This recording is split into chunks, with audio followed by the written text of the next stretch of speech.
Hey everybody, this is Christian Crowder with Miner Maker.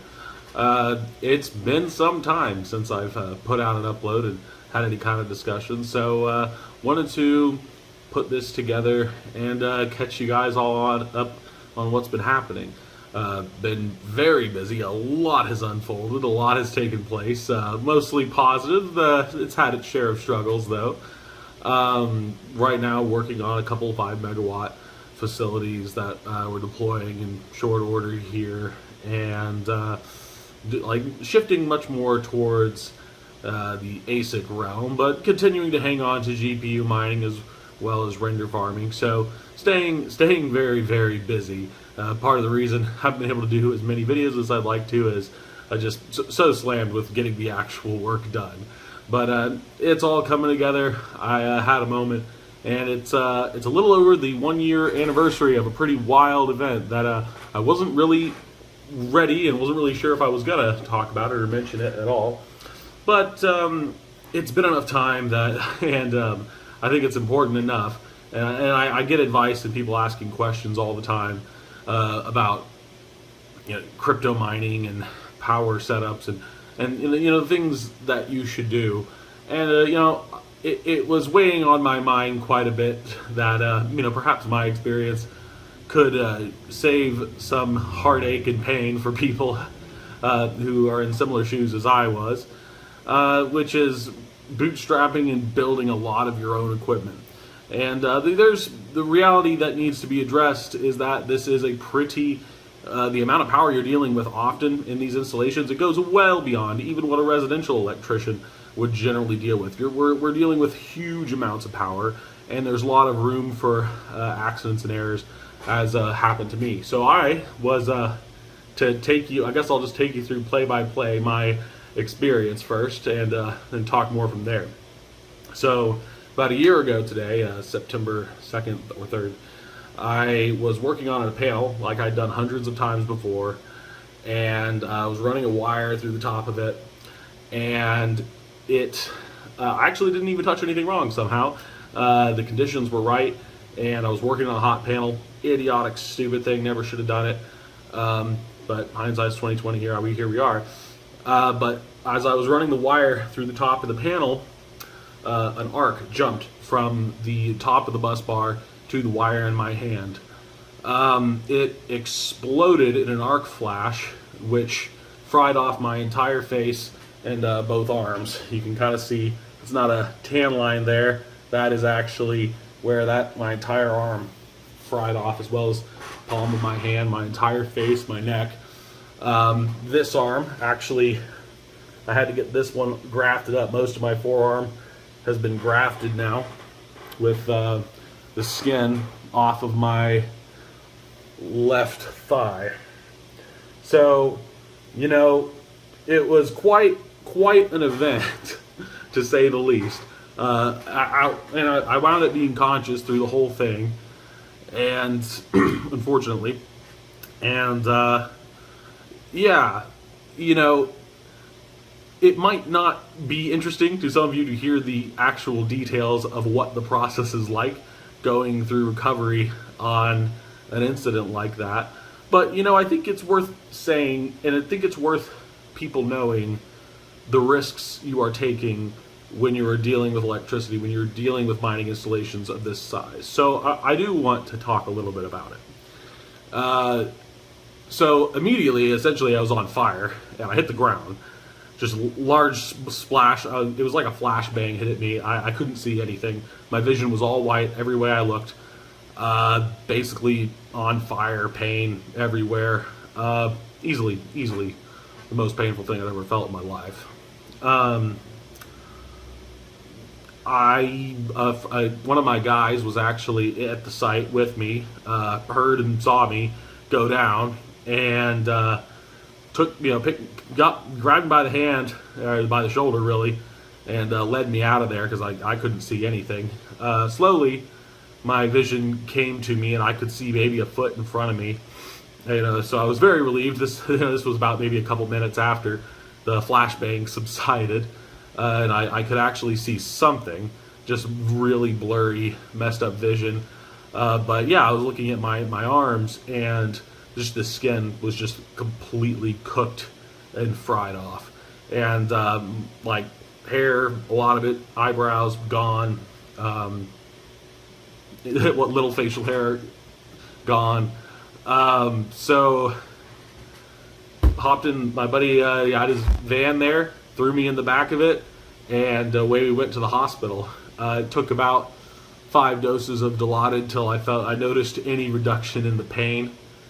They had to put, like, since my eyes were open, my eyes were burning. They were so putting droplets of numbing cream in my eyes. I had probably 5 or 6 nurses and ER staff working on me, because just to cut all the clothes off and get all my, just deal with the pain.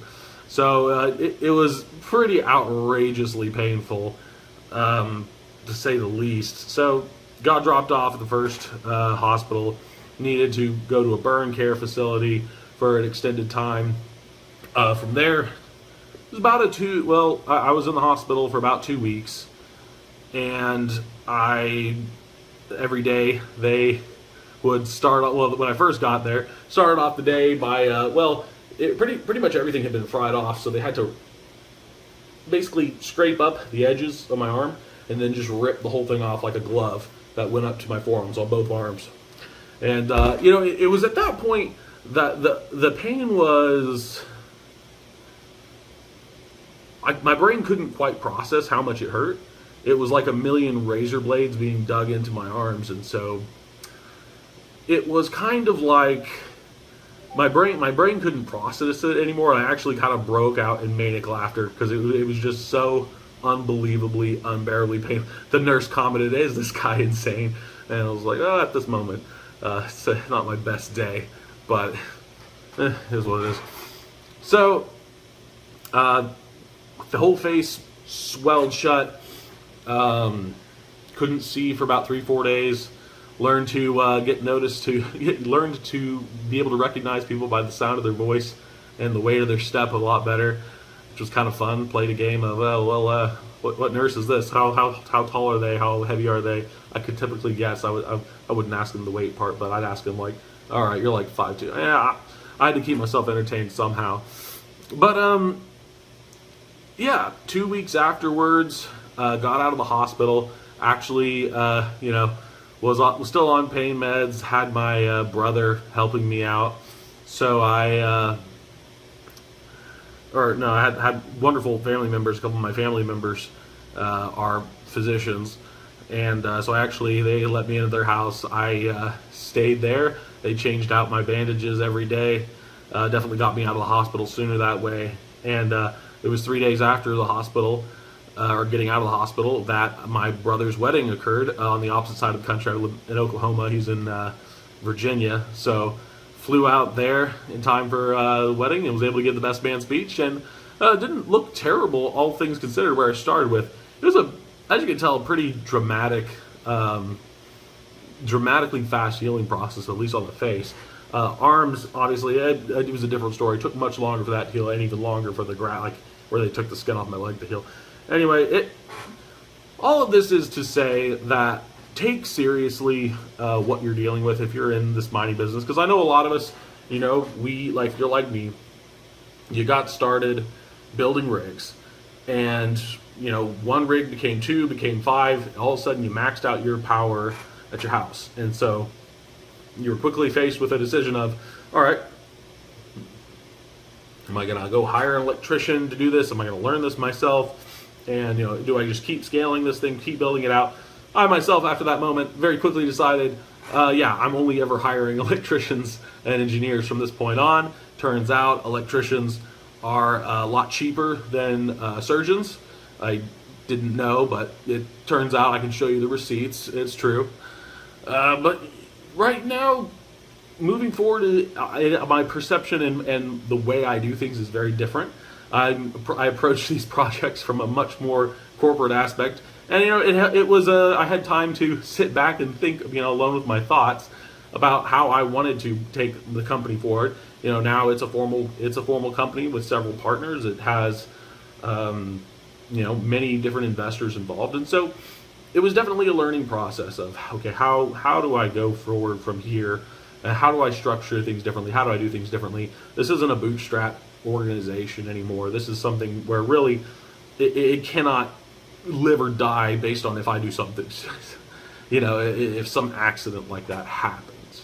So that's really what I wanted to share, and it's kind of difficult just because obviously on one hand it's a big accident as a result of a stupid decision I made, and on one hand I don't necessarily want to advertise that I may have had a colossal fuck up, but on the other hand I want to make sure everybody in this space is being careful and is aware of the risks, and it is aware of potentially what can happen if things go very wrong, which there's great potential for things to go wrong when you are dealing with this amount of power. So that's really it for this episode. It hasn't scared me off of mining one bit. I may indulge in the occasional electric circuit every now and again. To this day, even though, but still building mining rigs. Still, a lot of questions and comments. People asking, what I've been up to lately, and the answer is I've been on it more so than ever before, building larger and larger facilities. I'm gonna go talk about more of those more often, and I'll keep you guys in the loop and provide something I was thinking about that I want to do with the channel is, a lot of people ask pretty technical questions, which is fine, and obviously you need the technical answers to make things work, but I do want to focus the channel somewhat more on larger, broader view strategic methods when you approach crypto mining, because I feel like that is somewhere where a lot of people in my position had the largest space to grow, and it all depends on who you are. If you are a DIYer and you're wanting to stay a DIYer and you never intend on growing this thing past a few miners, well, that is a-okay, that's fine. But if you're someone else, and that whether you go a DIY strategy or you decide I'm going to go build mega farms, it's important for you to consider some of the scaling issues and problems you can come to. So that's what I'll be talking about over the next few videos I make. I do plan on producing content more regularly because it is fun, it is helpful for me to reflect, and if I can save other people some of the trials and tribulations I went through to get here, I think all the better. If this information is at all helpful to you, give the channel a thumbs up, smash that subscribe button, and I'll keep you posted. See ya.